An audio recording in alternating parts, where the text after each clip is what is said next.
Hello and welcome to another exciting episode of Analysis with Antonio, the show where I read and critique your poetry. Today we got ourselves a real bitchin' lineup. We got ourselves a sonnet, a series of haiku, and then we have two free verse, one long line and one short line. So without any further ado, let's dive right on into it.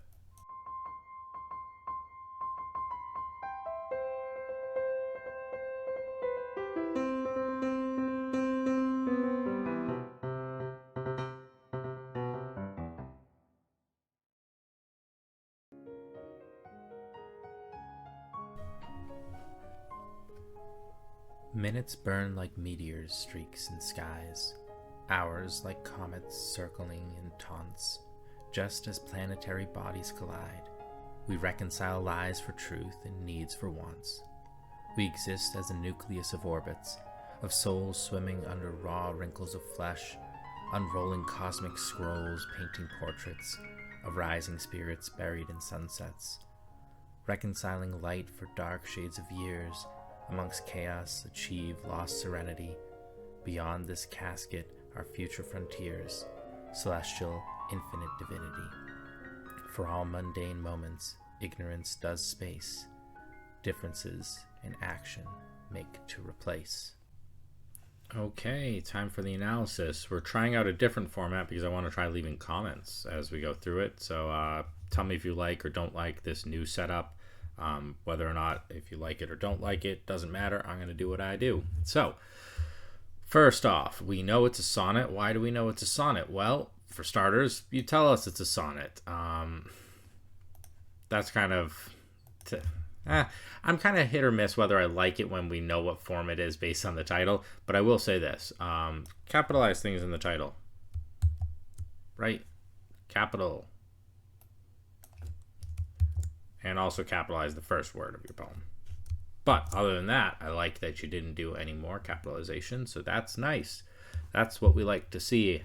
Right, sonnets of secrets, celestial, infinite divinity. Right at the beginning, you kind of give us a hint as to what our thematic element is, right? Celestial. So, good hint. Right? You tell us what our thematic element is about to be. The first line, you nail it pretty well in that you have minutes and like meteors, and we have alliteration. And then we follow it up with streaks in skies.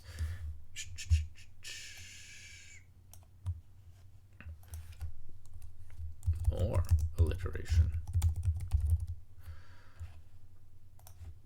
And hell, you follow it up even more with even more alliteration. So we know that alliteration is a poetic device that you know how to use.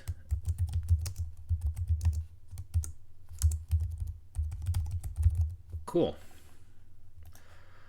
We have a simile because it's minutes burn like meteors.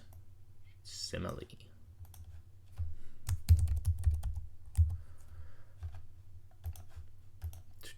And I like this. I like that you do that. Comets, planetary, orbits, cosmic.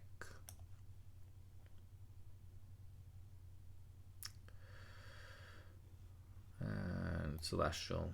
Hey, we have celestial from earlier. And space.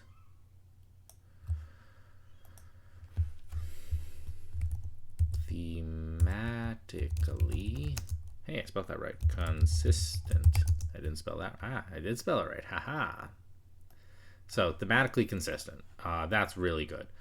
And I'm hoping, by the way, that you guys like this new feature, because if I send out the document after, if you touch one of the things, you can see what the full highlight was and what the comment is accordingly. So hopefully we enjoy this. Yeah, great thematic consistency. And actually, there's a lot more to it, too, that goes with the thematics. Like over here, reconciling light for dark shades of years. Obviously, light years, right? Light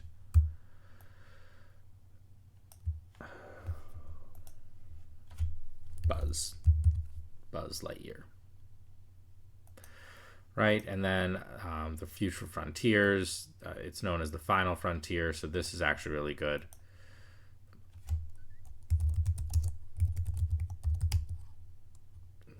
Final Frontier. Nice and subtle. Right, spelled that right. And also with that, you had another alliteration because that's your go-to. That is the big trick.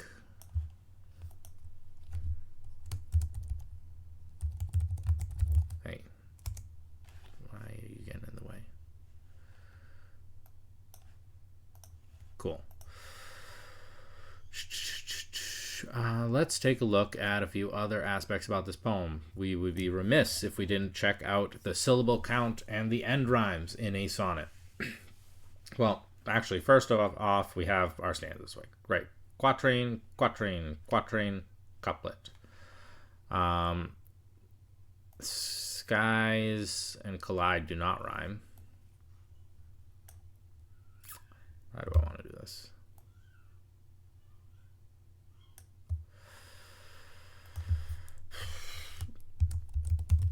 Doesn't rhyme. Sure. Taunts and wants does rhyme. So let's see. Actually, we're gonna write in. Let's do some different stuff. We're gonna write on the actual sheet now. We're gonna write it in red, I guess.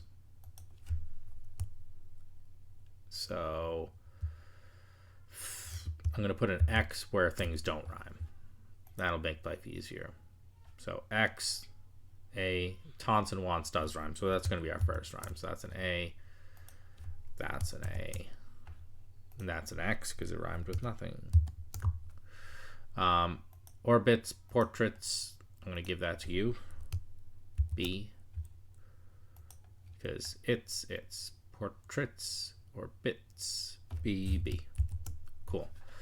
Flesh, sunsets. Esh-ets. Esh-ets. No.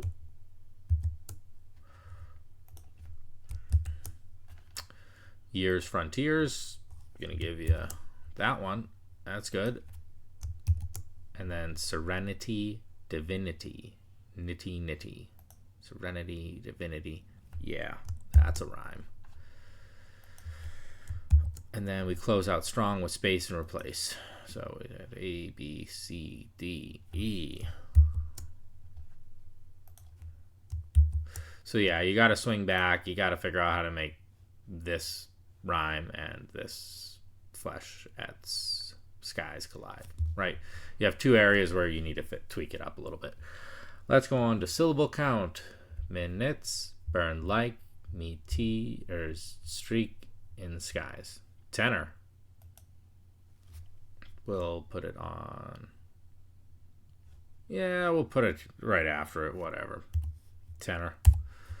It's not times 10. This is its own thing. We're going to put a slash so we know syllable counts, right? Hours like comets circling in taunts. 10. Typically, I don't run through the syllable count on every line. We just do like one stanza just to see how close we're getting to it. Just as planetary bodies collide. 10.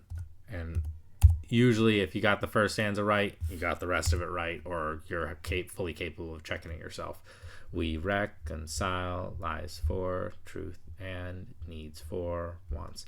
I got 11 on that, but one of the things you can hear actually is when I'm reading it. It always helps. Typically you're doing pentameter and it's going to be iambic and you're going to have that real bouncy kind of sound to it where it's either da-bump or ba-dump ba-dump. Minutes burn like meteors streak in skies. Hours like comets circling in taunts. Just as planetary bodies collide, we reconcile lies for truth and needs for wants. You see how that last line didn't sound right. We reconcile lies for truth and we reconcile lies. We reconcile lies for truth and needs for wants. Yeah, you got to lose a syllable somewhere in there. Reconcile lies for truth and needs for wants. To be honest, this is the simplest way to do it. Bye-bye. Syllable count. Lose one. Better.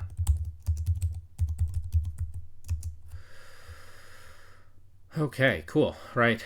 If we say just as planetary bodies collide, reconcile lies for truth and needs for wants. Fixed it. I'm going to still leave the 11 here because it was 11 if we don't remove that. So that covers that. Overall, let's take one last look at this. Overall, it's a pretty okay sonnet. I don't want to say good or great. It's okay. It's nothing really stuck out to me. Thematically, I will say you got an A+ on that. Thematic A+. Rhyming, I'm going to give you a C because you had 2 stanzas, 4 lines in total that didn't rhyme. So I'm being generous to give you a C. Alliteration, you get an A.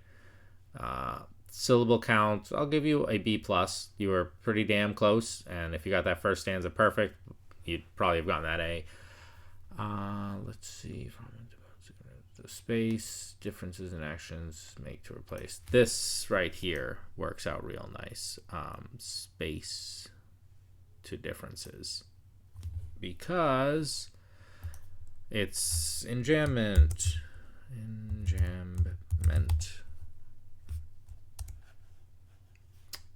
Scroll down. All right. Right, because space is kind of being, you're using it really nice. You're using it as the homophone because it can go both ways, like a bisexual. Moments of ignorance does space. We're talking about either space above us or we're talking about space, like to space things apart, space differences. So that enjambment works really well there. Overall, I like the piece. Thank you for submitting, or I guess you don't really submit. You get selected in this case. Patrick just picks you guys at random and then sends them to me. So thank you for being selected and for writing a sonnet. Sonnets are dope, and everyone should write more sonnets. So I'm always happy when I see a nice form poem, and this was a pleasure to read. So thank you, Matt.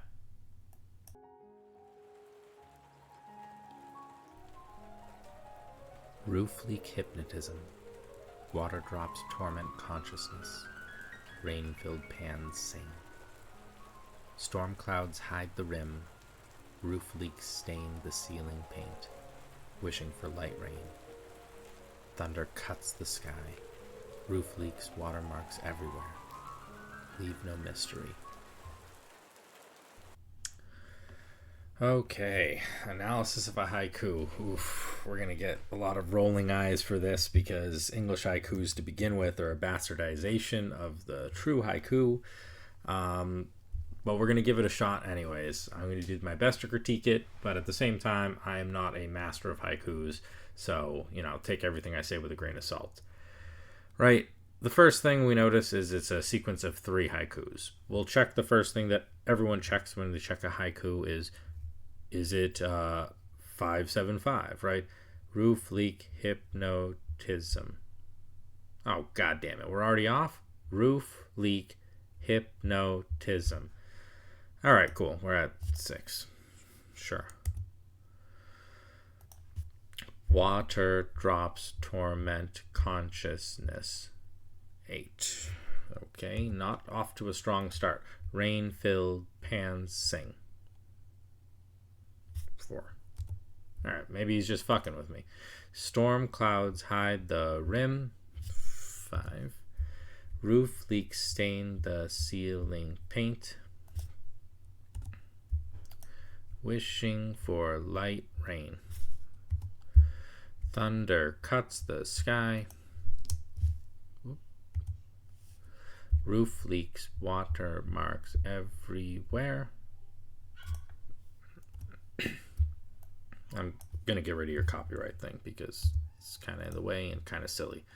Or the copyright should have been in the, I don't know, it should have been in the next line. Leave no mystery.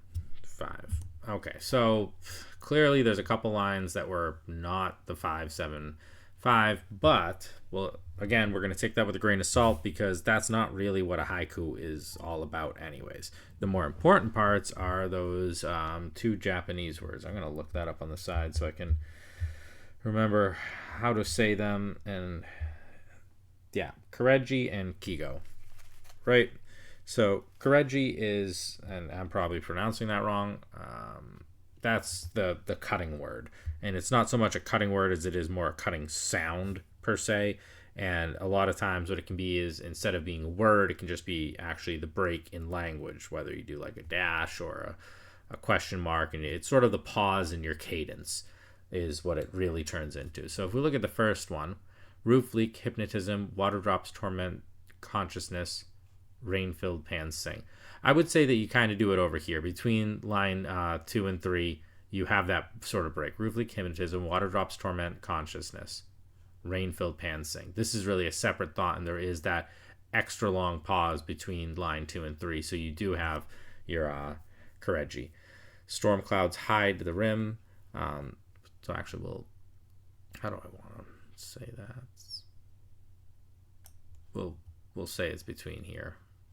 Whatever. We'll say it's at rain for the Kareji. Kareji. Is it with EG, IG? Sure. Of course, Google will tell me it's wrong. Thank Google Docs. Yeah, you definitely break for sound there. Storm clouds hide the rim. Roof leaks stain the ceiling paint. Wishing for light rain. This is again Kareji because you kind of break. It breaks the thought and it breaks the sound. Ceiling paint. It almost has that extra long pause there. Whether you want to put a comma, a period, you don't have to actually put punctuation, but it's felt, and you can just hear that pause there. And then this is really wishing for light rain. It breaks to a new thought. So that you're kind of utilizing the same tactic on both of them, which is fine. Kareji. Cool. But really, it's not so much the word I'm highlighting, it's really the pause between paint and wishing. That's where the Kareji is occurring. Again, it's called a cutting word, but it doesn't have to be a word. Thunder cuts the sky, roof leaks, watermarks everywhere, leave no mystery. This one is more subtle because between everywhere and leave, everywhere. Roof leaks, watermarks everywhere, leave no mystery. I want to say that you have a bit of enjambment, but because of the enjambment, it makes your Kareji weaker over here. So, kind of weakened by the enjambment. So we're being real nitpicky because it's a haiku, and you did follow the one principle of haiku that a lot of people do fail at.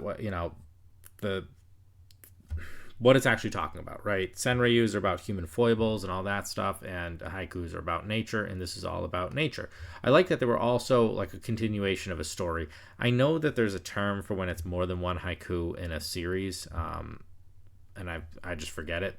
But this is really nice, especially because haikus like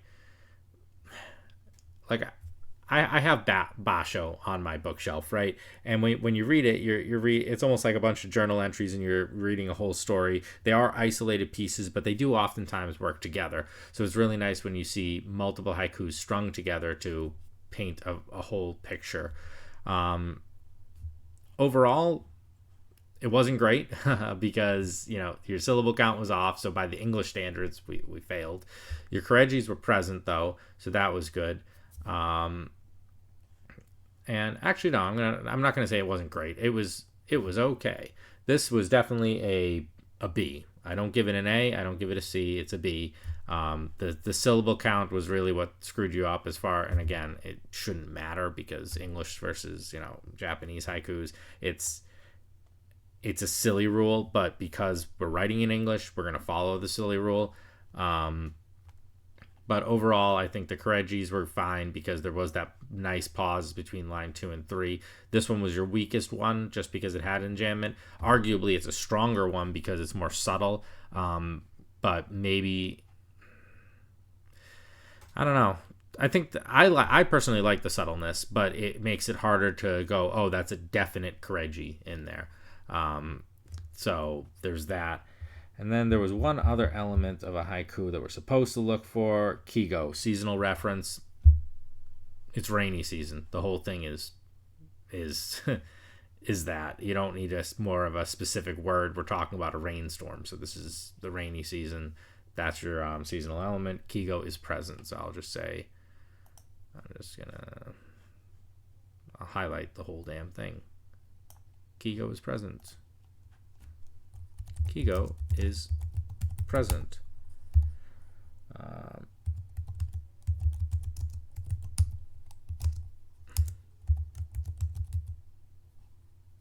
Rainy season. Cool. That'll make it nice and difficult for selecting the different things. Actually, I didn't really highlight a whole lot in this poem, but you know what? I'm getting rid of that one because it highlights too much. But you saw it. The Kigo is present. Anyways, great job. It's cool to see different forms. The haiku is definitely one that, again, people are going to debate it on the interwebs, whether English haiku should even exist or not. But overall, you did a pretty okay job of achieving what a haiku should be. So, high marks for you, Michael Peck.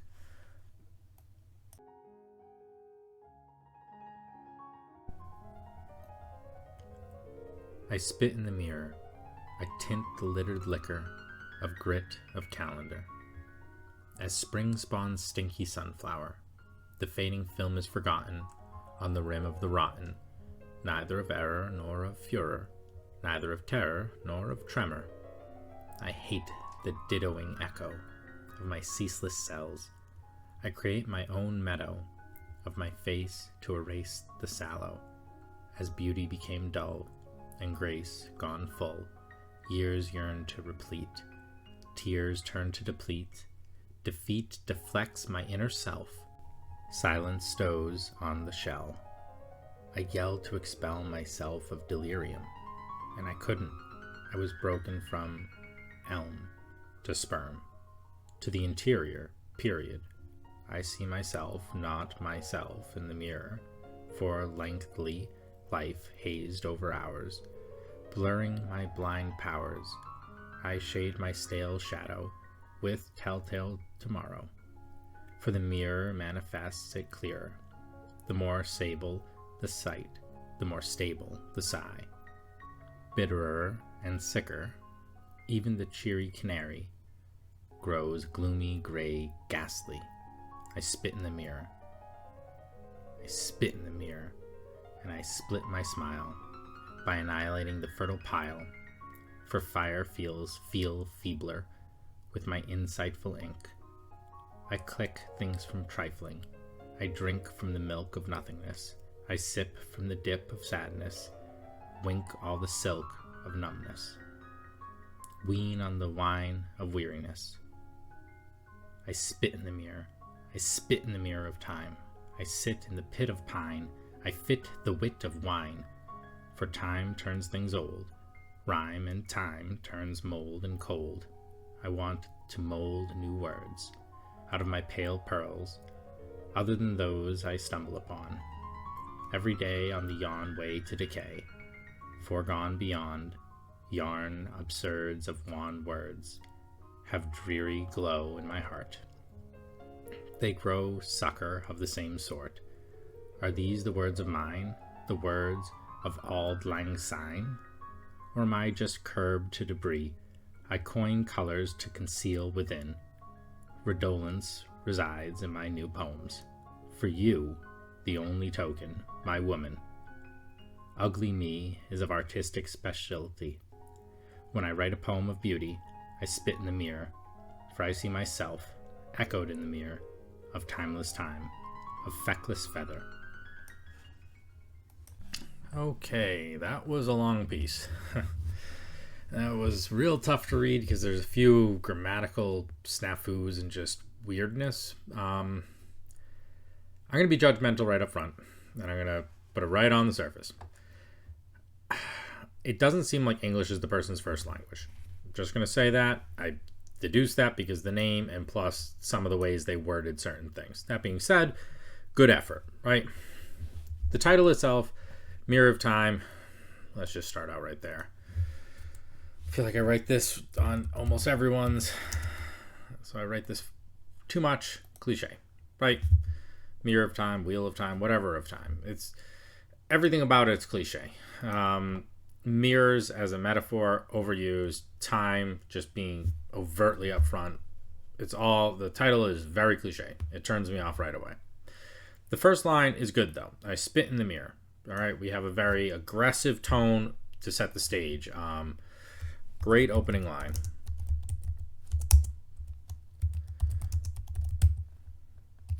Very aggressive. I didn't spell that right at all. Oh, well, it already fixed it for me. Very aggressive. Okay. I tint the littered liquor of grit of calendar. Overall, I'm liking this whole section. This section reads quick. It's setting a stage. As spring spawns stinky sunflower. This is just, I'll say it. I'm going to say it in the meanest way possible. Trashy alliteration. Yeah, you did alliterate, but stinky? Like what? Like, what? Spawns stinky sunflower. It's such a goofy, silly descriptor. Spring spawns stinky sunflower. It's a goofy thing to, like, let's just put it this way. If I was insulting someone, I wouldn't call them, oh, you stinky fool. I wouldn't call them something like, so it's not a great, it didn't fit the aggressiveness of I spit in the mirror, calling something stinky. And I get it, yeah, alliteration, spring, spawn, sunflower. No, stinky was a bad word to use there, bad adjective, and overdone alliteration. 4 in a row just says, oh, I was just doing alliterative stuff there. You want to be subtle. You want it to be there, present. People who are looking for it notice it, but anyone who's not even looking for this alliteration finds it. The fading film is forgotten, and you follow it up with another section of alliteration where it's overdone. Overdone alliteration. Be more subtle. It's too much, too quick, in quick succession. What we get 4 S's followed by 3 F's in a matter of freaking 4, 5, 6, 7, 8, 9, 10 words. That's too much. On the rim of rotten, this continues it. This is more okay because you just gave us 2, but it kind of combined into the earlier section. So it's just too much alliteration. Neither of error nor of furor, neither of terror nor of tremor. This one is okay. I like it because you're starting the lines with the same word. Neither. Let's highlight that. There's a term for it when it starts, and I always forget the term for it, but good repetition.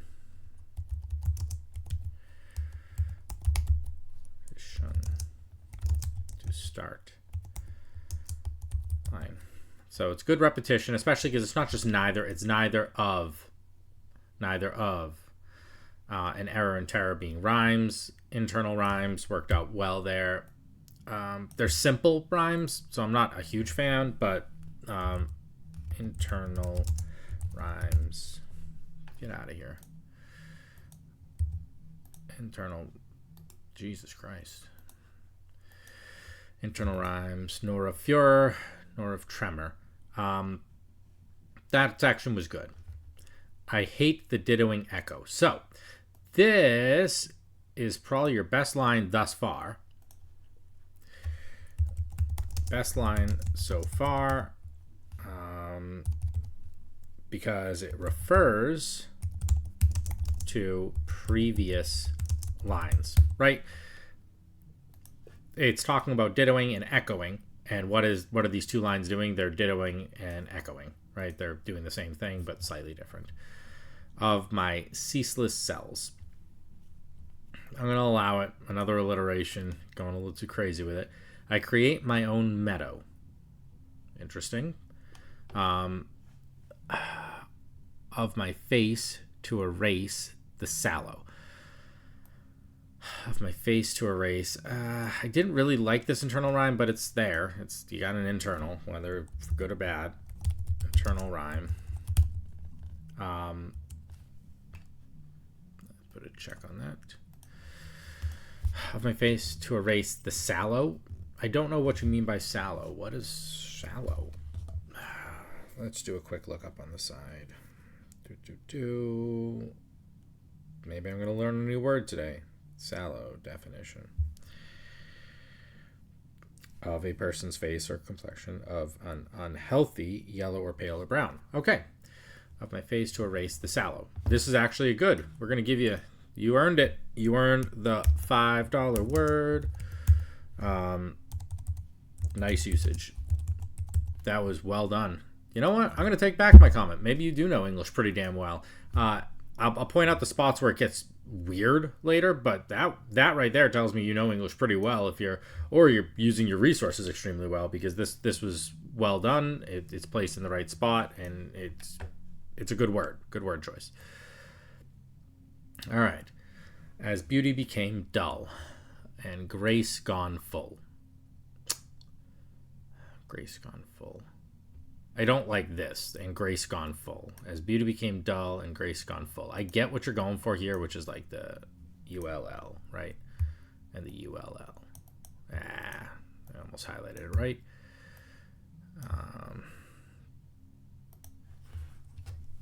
Consonants.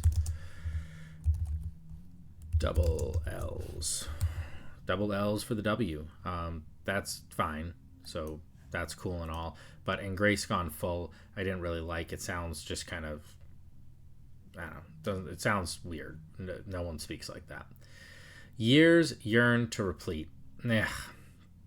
Again, so you did it over here where you did like your consonants, you repeated a lot of letters, and you've been doing it like consistently where you're trying to use similar looking words, but you're doing them in quick succession, and it's starting to just be it's just feeling overused and a jumbled mess. Years yearn to replete.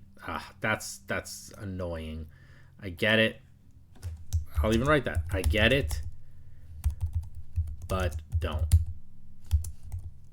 Right? It's too much. It's too much. I'll even write that. I get it, but don't. It's too much. To replete. Tears turn to deplete. We have our nice little rhymes. Replete, deplete. That was okay. I'm all right with those nice rhymes. Sure. And then obviously with the tears and years, this is going to turn into a lot of highlighted stuff. Tears and years, right? We have internal. Whatever. It's not letting me say it's different. And then you had obviously the more alliteration, right? Actually, hell, let's just highlight all of this nonsense going on here, right?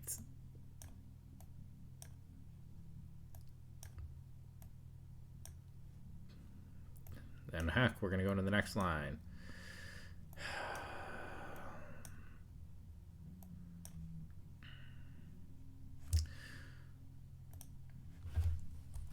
Too much alliteration. Learn a new trick.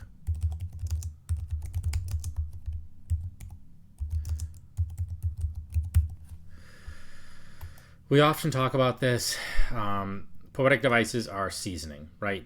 You don't put this much salt on your food, so don't put this much alliteration in your poem. Season it gracefully. Pick different flavors. Add them in so you just have hints of it, and you have to be have an acquired palate to notice all the different flavors. This is like McDonald's fry salt. Like, it might feel good when you wrote it, but it's bad for you, so don't do that.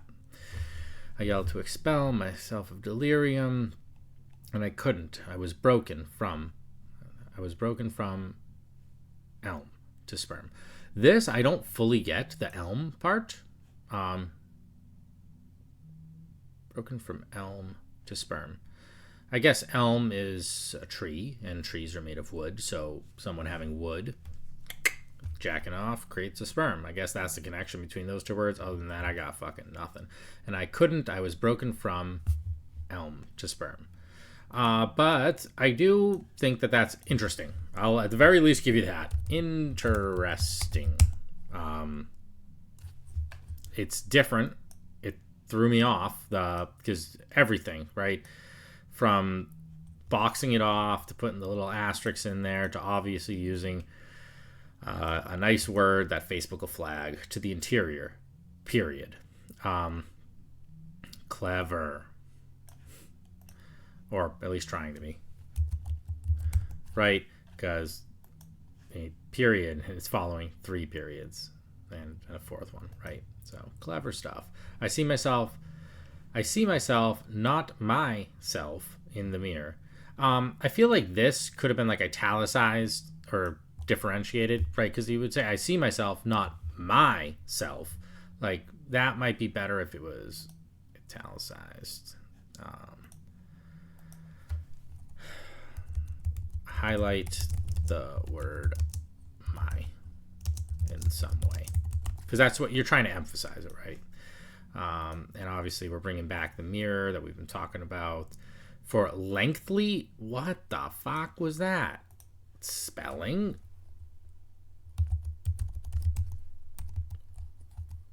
Or was it on purpose?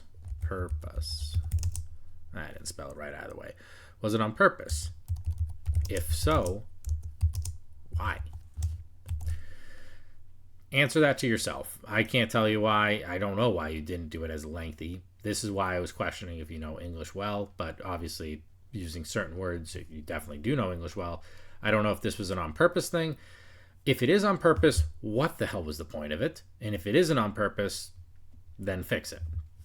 For lengthy, life, hazed over hours. Again, more alliteration. I'm going to stop highlighting them just because there's so many. Blurring my blind powers. Blurring my blind powers. I'll just say it's funny, I guess, right? Blurring blind. That's funny stuff, I guess. You're blurring your blind powers. I shade my stale shadow with telltale tomorrow. Again, I feel like it's just stale is a good word here because the alliteration has grown stale, very stale, aggressively overdone. For the mirror manifests it clearer. I knew this was coming. I knew. I gotta highlight it because I knew it. I knew that you would rhyme mirror with clearer because everyone does, and it's overdone. Choose better rhymes.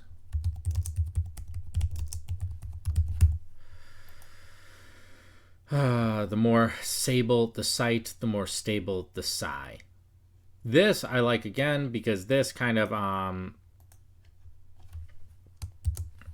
echoes a previous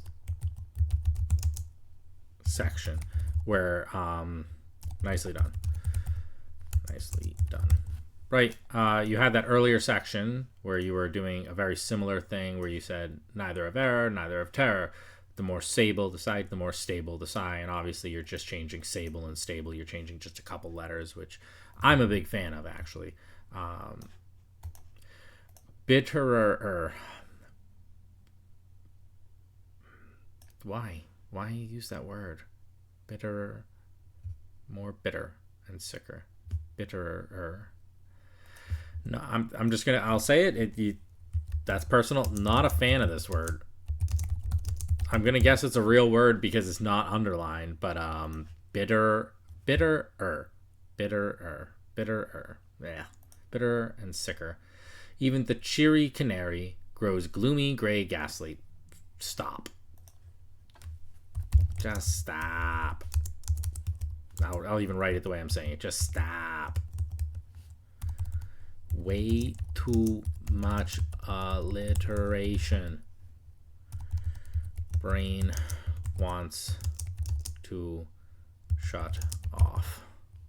Okay, that's too much. Way too much alliteration. I'll just leave it at that. It's killing me. When I see this kind of line, I really have trouble continuing reading the poem because it's so just butchered and overdone. Also, even the cheery canary, I feel like you should have brought more into the canary. Don't just name drop.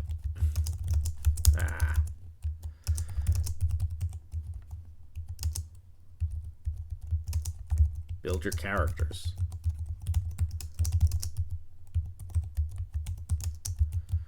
Like, give me something more around it. Like, it's just, even the cheery canary grows gloomy, gray, ghastly. Okay. I'd love it. Like, the canary, you could have a canary in a coal mine. Like, what kind of canary is this? I need more. Give me, if you're going to bring in characters and ideas and metaphors, bring it a little bit further along. Other than, I feel like you only brought in canary because it's a bird that began with C, and cheery began with C. So that's why I feel like you picked it. Otherwise, it could have been the cheery crane. It could have been any fucking bird that began with C. So there's that. I spit in the mirror. Another interesting, but what does it mean? Is it the sound / pause of spitting? Right?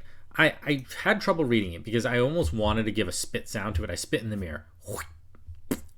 Right? I don't know if that's what you intend for it, but one would assume, because you're saying what the action is, then there's some sort of a pause that's unknown, that's not written out of what it is. So we have to assume maybe it's a sound. What's the point of these? And do they need to be consistent, or should they change every time? Just know what you're trying to do with them. It's fine the way they are, but I'd like you to review what you're trying to mean by it, because if you want us to understand it, if it isn't a spit sound and it's something else, emphasize what that is. Give us more clues, because right now we're left a little bit hanging. And then again, you don't have to tell us, because you're the poet and we're the reader, and sometimes you don't have to over-explain everything. So it's just interesting. I spit in the mirror. I like that you repeat it, though. I spit in the mirror. I spit in the mirror. And I split my smile. And again, I get it. Close words. Close words are fun. Like, I do this a lot myself, so I shouldn't make fun of it, but I feel like you kind of just, between that and alliteration, those were your two main tricks, and it just felt like you were doing it in an overdone manner. I spit in the mirror, and I split my smile by annihilating the fertile pile. The fertile pile of what? Pile of what? Pile of what? Did we use the word only because it rhymes?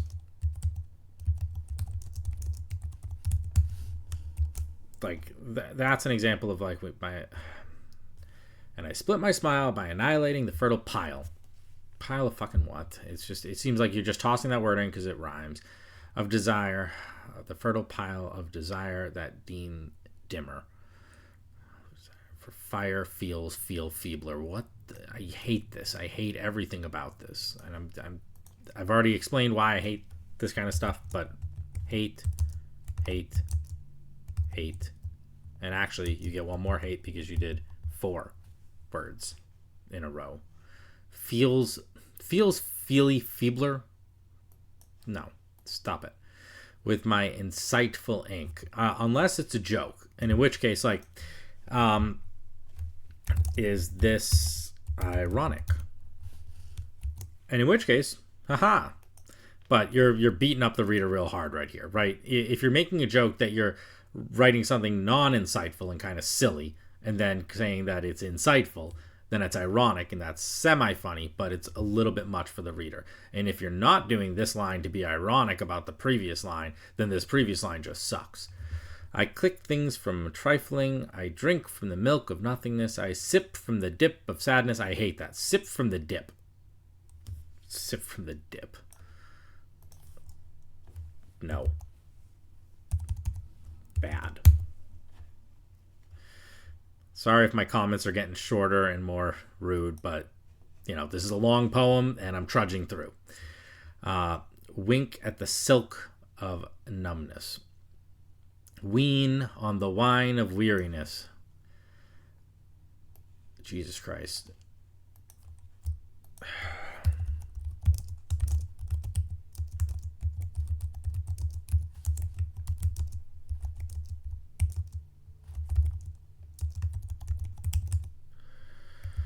Should I make a drinking game out of your alliteration? Serious question. No, because I'd be dead. This, it repeats again. Consistent. Good. We like that. This stuff I like when there's a consistency in a poem. So whether or not we know what it means, or if it's a sound, or if it's anything, it's consistent. The author clearly knows what it means because they did it the same way. I spit in the mirror. I spit in the mirror of time. I sit in the pit of pine.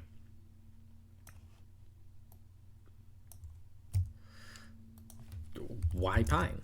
I don't get that. Other than rhyme, why pine? I sit in the pit of pine. Other than for that sake of the alliteration, I don't get it. I fit the wit of wine. Yeah, I get it. You got your little... homophones. Really? It's not going to let me... Maybe I have to do it in the reverse order. Homophones. Hey, get out of here. Homophone. Cool. Pit, fit, wit. They're all short. It rhymes. Actually, there's sit, pit, fit, wit. Really quick. And it all comes off of the spit. So really we get the spit, sit, spit, sit, pit, fit, and wit. A lot of quick rhymes. Cool. For time turns things old. Rhyme and time turns mold and cold. Okay, again, I get it. Yeah, there's the homophone.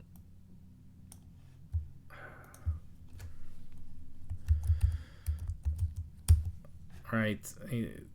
But why? Why is it rhyme and time turn mold and cold? Time being the spice. Why is this spice suddenly turning mold and cold? I mean, that time, it probably wouldn't get moldy. It's like it's a dried leaf, right?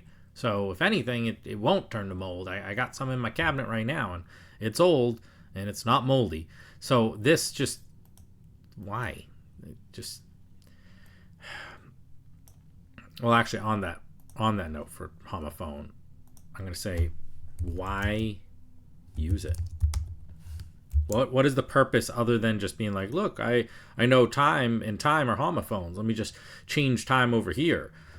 Other than just the sake of just throwing it in for the sound and the spelling being different, I get it. And on the next line, right, I want to mold new words. This is slightly clever, right, because you're talking about two different molds. But no, he spelled something wrong then. Because mold, like,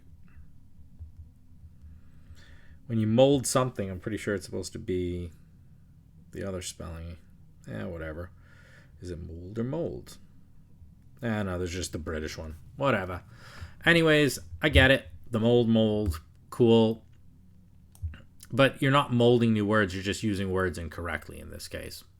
So if you use this in a cool way where you were creating something new and you were molding something new out of it, then cool. Then you are molding new words, but you're just being silly. So I will say that the concept here is good. Concept is good. And the P key on my keyboard doesn't work, so every time I write, I have to keep hitting it harder for that P. That's why you see me misspell constantly. Concept is good here. Out of the pale pearls, more alliteration. Other than those I stumble upon every day on the yawn way to decay. I don't know what the yawn way is. What's the yawn way?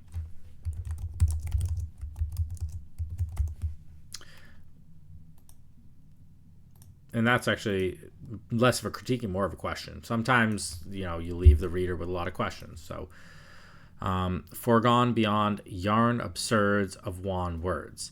I get that yawn and wan, they're kind of, I think I'm turning Japanese. I really think so. It's got that kind of,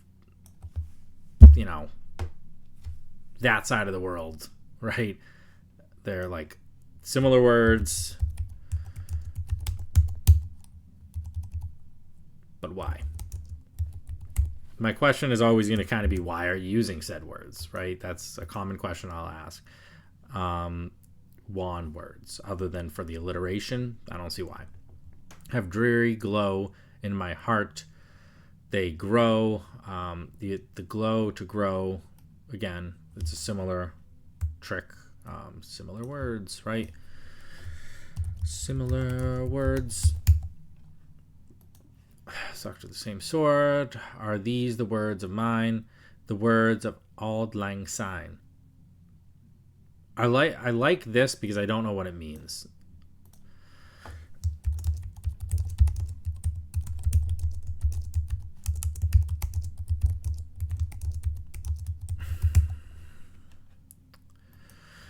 Like, I understand. I understand sine, right? Sine, cosine, sine, 3.14159.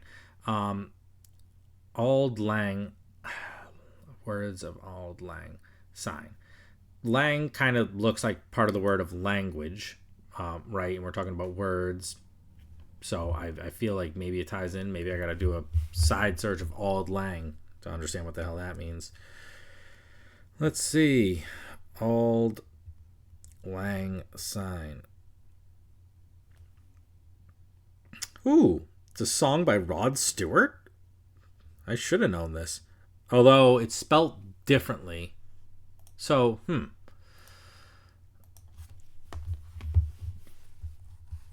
It's spelled. So, Rod Stewart? Question mark. And the Rod Stewart song is Auld Lang Syne. So I don't know if you misspelt sign or if that's the way you intended, that you wanted to change it up a little bit, but interesting. Auld Lang Syne. I'll have to listen to the song afterwards. Maybe it makes some sense to it. Are these the words of mine? The words of Auld Lang Syne. I'll give the song a listen. Or am I just curbed to debris? I coin colors to conceal within. Just more of that aggressive alliteration for no reason. It's just too overdone. Redolence. I actually never have seen this word. Redolence resides in my new poems. Redolence. That's probably how it's more pronounced. Redolence. I like it. I'm going to tell you what. I'm going to give you the $5 for that one. I like that. $5 word. I love when I see a word in a poem that I don't often see or ever see, and that's one of them. So, besides my new poems.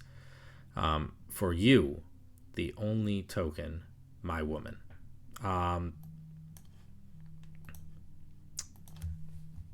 Good emphasis, right?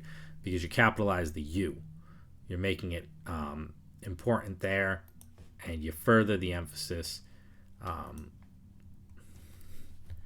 Possessive much?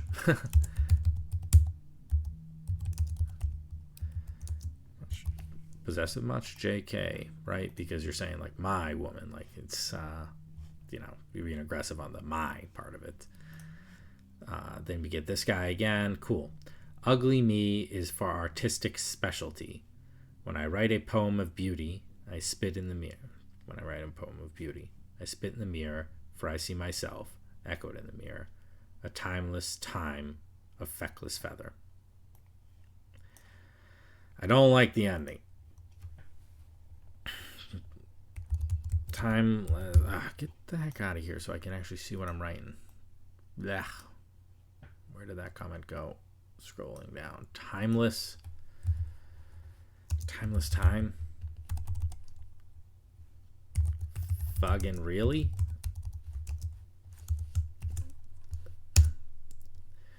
Like, timeless time is silly.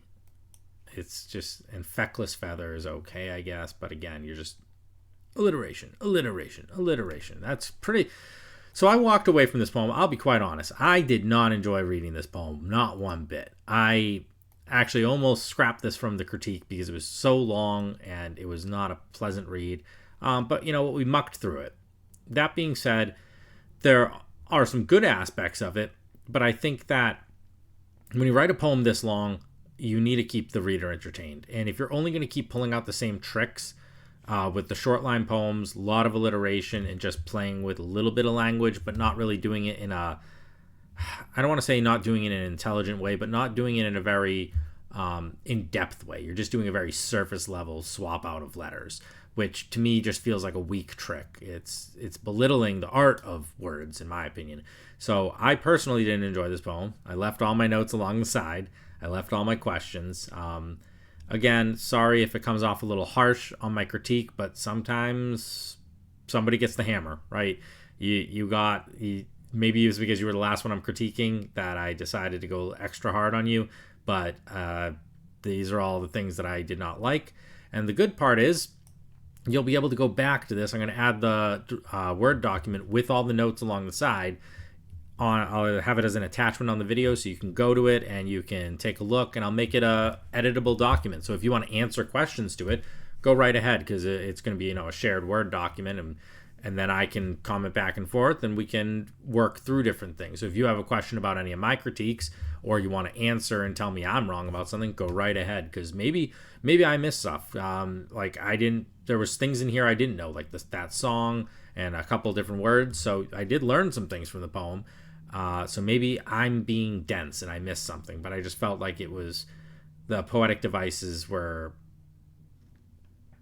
overused in the way they were done, and they were done on a very surface level.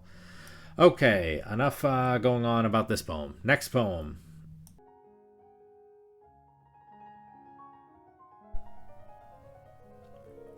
We arise as one and stand for all. With the shadow of royalty, everyone must stay. No pawn shall fall as a number. We have a majestic penumbra. On a king or queen this tiara will be seen. We will not be upset with this chaplet as we raise our heads in the air with nobility. You see, we are weak if we stand alone. All we do is moan, but as we assemble, get ready for the fight. Take on the might of the opposition. They have a knight, bishop, and rook. We will not be shook. Life is not a game for the timid or tame, for even a pawn can become stronger in this chess game. Victory we will regain. Okay, this last poem was actually submitted outside of the Poetry Autopsy. Normally we get poems posted on the Poetry Autopsy page, and then Patrick hand selects them and we analyze them. But this poem was sent to me by a friend of mine on Facebook. He runs a poetry page called Bairds and Bards, and he's been watching the critique sessions and enjoying it, so he decided to submit this to me separately. And I thought, what the hey, the dude messaged me, I should give it a look, give it a read, give it an analysis. So his poem came with a little bit of a picture, and he was very adamant that it's important to it, which I think it is, because in this case, it's, all these pawns make up a little bit of a crown. So I think it does go with the poem, so I wanted to show everybody that first, just so we can make sense of it. Shadow of Eminence is the title. It kind of reminded me of that song by The Who, Eminence Front. Sometimes when you use a specific word, there's automatically going to be associations that the reader makes with that word. So you want to be careful of that sometimes. Obviously, it's not. that word isn't reserved only for the Who song, but like a lot of people who like the Who might immediately think, oh, I know that word. Where do I know that from? So let's dive right into the poem. We arise as one and stand for all. You know, kind of overdone. The one for all and all for one. I'm going to say a bit cliche. Yeah, I need the little tilde, or whatever, the accent mark. Sure. The one for all for one, a little overdone. With the shadow of royalty, everyone must stay. No pawn shall fall as a number. We have a majestic penumbra. I do not know what penumbra means, so I'm going to look that up on the side, just so, or, yeah, actually, I could also just ask for a synonym. Nah. I'll look it up on the side, because I need to know what that word means to actually make sense of this poem. I like the word. It sounded cool, but let's type that in. Penumbra. Penumbra.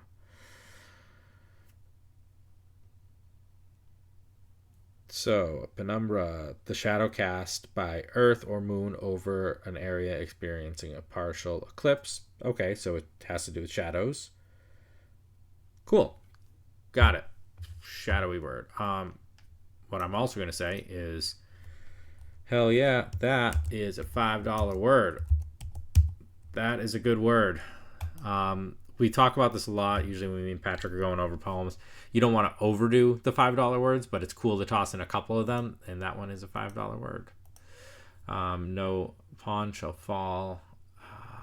So we have that nice kind of internal rhyme between, well, I'm highlighting the wrong one, between fall and all, right? Oh, I don't want it to be part of the cliche part. I want it to be its own thing. All fall, internal rhyme, right? And then what's even cooler is you have this little bit over here, the all shall. You have the ALL, and then you have the ALL up here, right?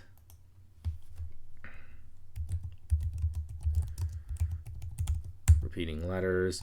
It's not quite, well, the double L's, right? Repeating letters, double L's equals, there is consonants, yeah. You have assonants and consonants, right? And this is consonants with the double L's. Let's see. On a king or queen, this tiara will be seen. Queen, seen. We have another little bit of an internal rhyme going on here. So,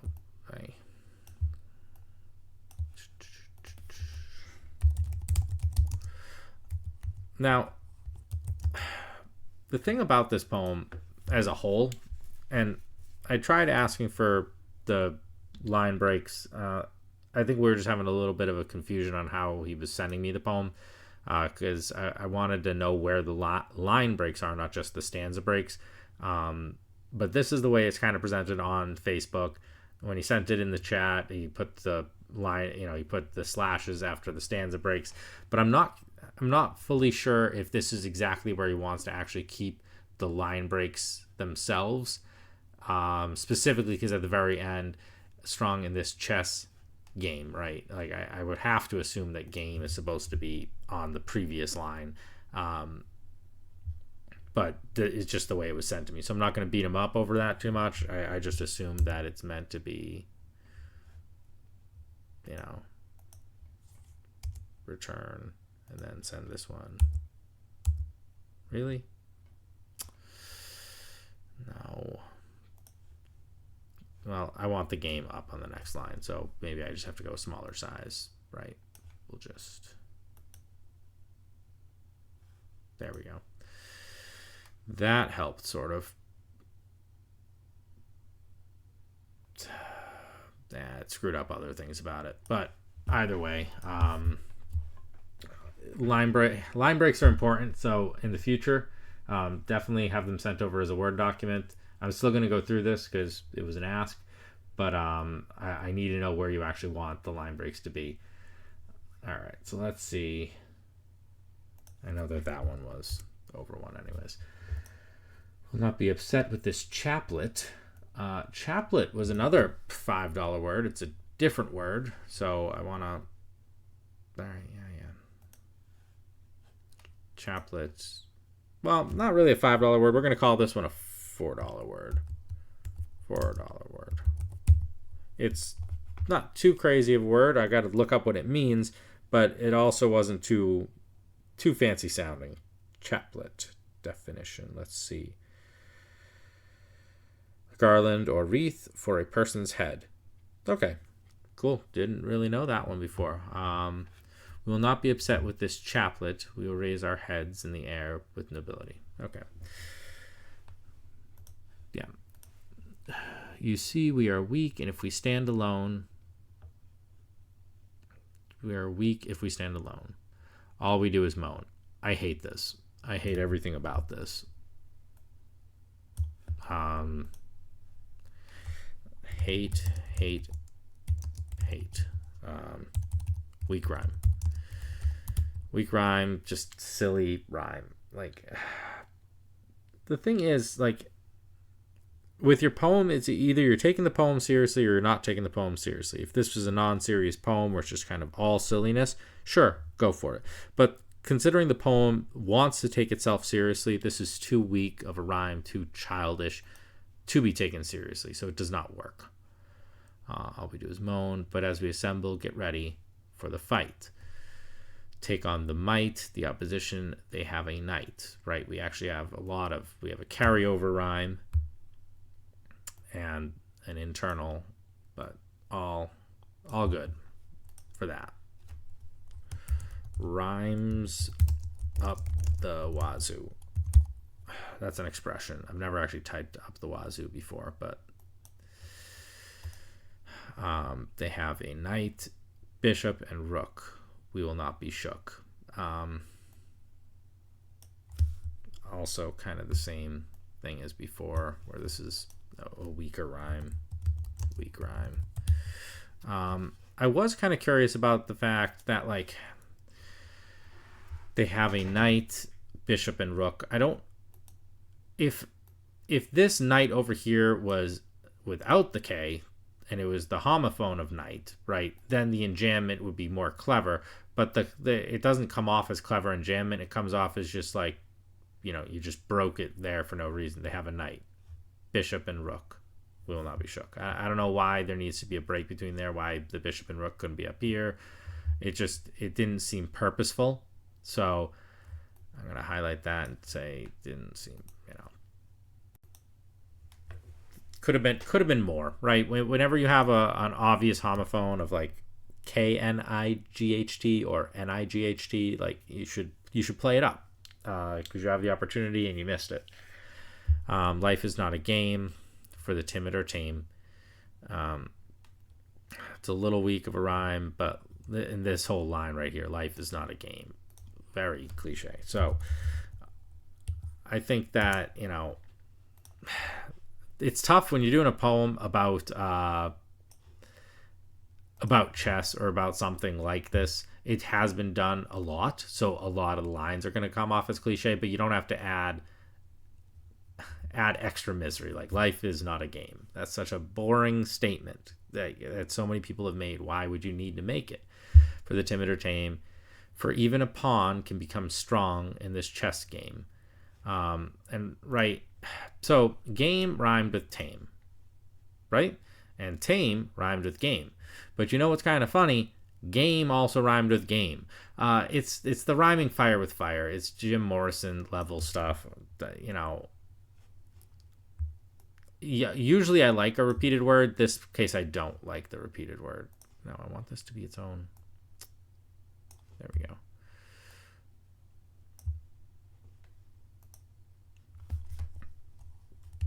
Bad repetition.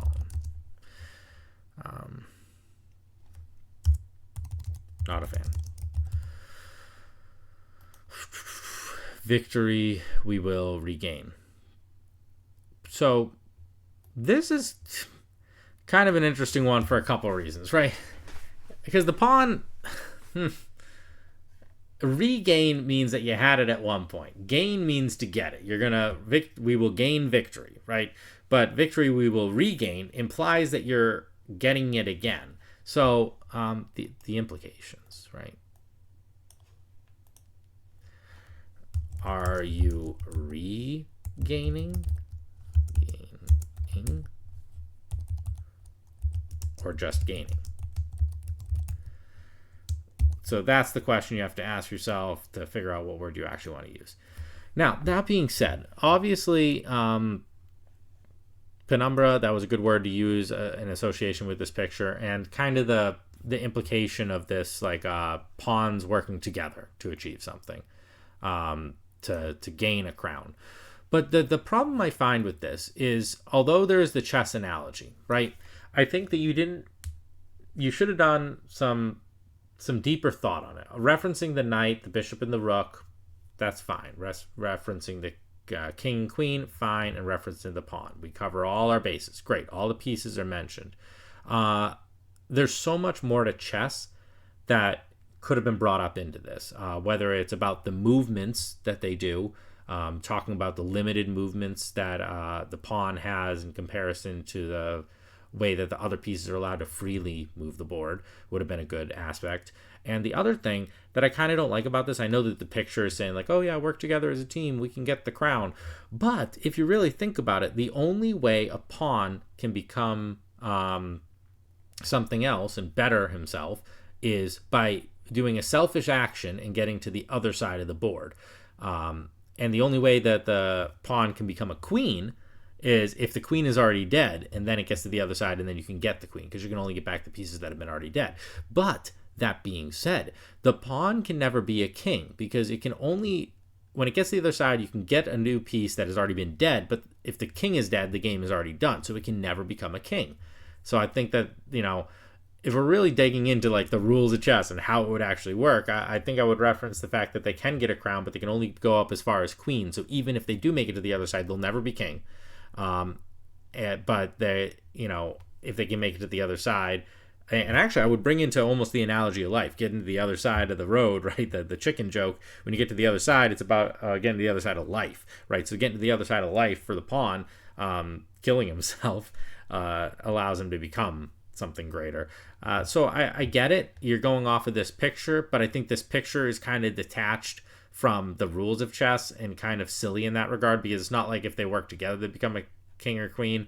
It's only when a pawn is selfish and makes it to the other side that they can make that transformation. So I think picture prompts are good because they get your gears turning. They're fun. They're, not every day we come up with an idea for a poem, so seeing a picture prompt and then writing off of that is good. I think that it's you do need to go a level deeper in your analogy. You can't just reference the pieces. You need to have a deeper understanding of the game of chess and what you're trying to do in it, because that'll heighten it a little bit more, right? Other than it just felt like you listed the things, the cursory things you knew off the top of your head about chess. And sometimes it's not that you have to know everything about the topic you're writing about. We have the internet, we have resources, and I use them constantly. I learn new words all the time. When I start making a flower analogy, I'm like, let me look up what the stigma is. Let me look up all these different aspects of it. So when you are diving into a poem that has a thematic element, such as this one does, it is good to learn a little bit more about it to be able to write a deeper aspect to it, because this was a very surface level poem. But overall, the theme of working together as a team to overcome something, it's just, it's a fine topic to write about, but it's been overdone to the high heavens. So if you're going to do it, you got to really do it to a new level and bring in some new phrases, not just life is a game and one for all for one, slightly manipulated. But I appreciate you submitting a poem. And again, it's always good to get poems from different people to analyze, because we all write in a different style. And even though I bash poems quite a bit and tell you what I think you did wrong on them, ultimately a poem is never quote unquote wrong. It's just your own way of doing things. And there's different levels of reader. Maybe my expectation is that deeper understanding of the game of chess, but maybe for a surface level reader, this accompanied with the picture is suffice. So we all have different expectations when we read, but during the analysis, I'm just giving you it. I'm giving it to you straight. I'm just telling you my thoughts and underlining things as I go. Someone else would critique this totally different, so don't take it to heart if you feel any offense towards it. But I always appreciate getting a chance to read your poems. So thank you for submitting.